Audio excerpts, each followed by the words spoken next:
गोदावरी नदी के तट पर सेमल का एक विशाल वृक्ष था। उस वृक्ष पर कई पक्षी निवास करते थे।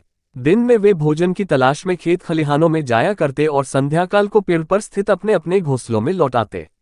यही उनकी दिनचर्या थी। एक दिन जर्दगव नामक एक अंधा गिद्ध वहां आया। वह वृद्ध हो चला था। पक्षियों ने दयावश उसे वृक्ष के कोट में आश्रय दे दिया।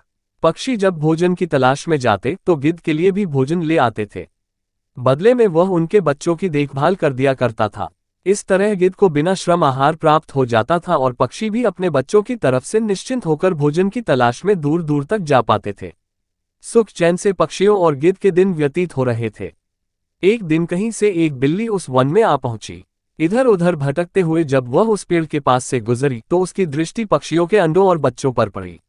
उसके मुंह में पानी आ गया। वह उन्हें खाने के लिए वृक्ष पर चढ़ी तो पक्षियों के बच्चे अपने बचाव के लिए शोर मचाने लगे। शोर सुनकर गिद्ध कोट से बाहर निकला और चिल्लाकर बोला, कौन है? बिल्ली डर गई और वृक्ष से नीचे उतर आए और गिद्ध को प्रणाम कर बोले, महाशय, मैं बिल्ली हूं। यही नदी किनारे रहती हूं।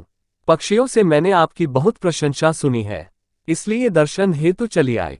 कृपया मेरा प्रणाम स्वीकार करें। गिद्ध ने उसे वहां से चले जाने को कहा। वह जानता था कि बिल्ली पक्षियों के बच्चों के लिए खतरा है।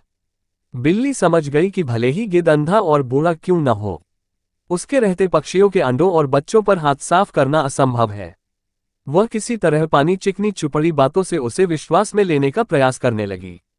वह बोली, महाशय, मैं जानती हूं कि आपको मुझ पर संदेह है। आपको लगता है कि मैं पक्षियों के बच्चों को अपना आहार बना लूंगी, किंतु विश्वास करें, ऐसा नहीं है। एक दिन एक महात्मा से मिलने के बाद मैंने मांस खाना छोड़ दिया है।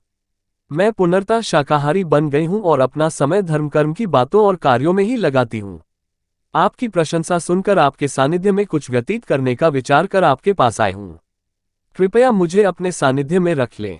गिद्ध उसके चिन्नी चुपड़ी बातों में आ गया और उस पर विश्वास कर बैठा। उसने उसे अपने साथ वृक्ष के कोट रहने की अनुमति दे दी। बिल्ली तो यही चाहती थी। वह गिद्ध के साथ उसी कोट में रहने लगी और अवसर पाकर एक एक कर पक्षियों के अंडे और बच्चे खाने लगी। एक एक कर अपने बच्चों और अंडों के गायब होने से सभी पक्षी चिंतित और दुखी थे।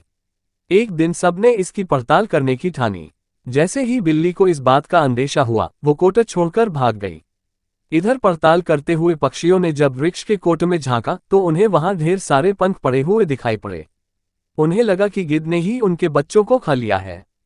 वे सभी आक्रोश में आ गए और चोंच मार मार का बूढ़े गिद्ध का काम तमाम कर दिया।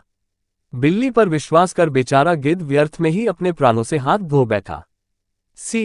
जिसके कुल, गोत्र या स्वभाव की जानकारी न हो, उसे आश्रय नहीं देना चाहिए।